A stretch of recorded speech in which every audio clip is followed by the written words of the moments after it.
कर्मदंड मराठी वर्त लढा सत्याचा चॅनल लाईक शेअर सबस्क्राईब करा। प्रतिभा निकेतन विद्यालयात माधवराव पाटील जयंती साजरी। मुरुम तारीख 17।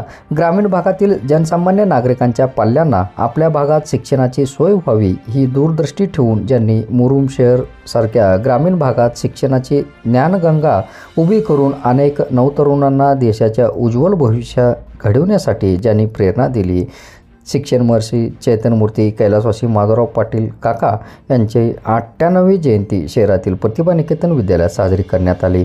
या प्रसंगी प्राचार्य महानंदा रोडगे, उपमुख्याध्यापक उल्हास गुरगुरे, पर्यवेक्षक विवेकानंद पडसाळगे, चंद्रमप्पा कंटे, बालाजी बिदे आदीसह शिक्षक वर्ग मोठ्या संख्येने उपस्थित होते।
कर्मदंड मराठी वर्त लढा सत्याचा चॅनल लाईक शेअर सबस्क्राईब करा।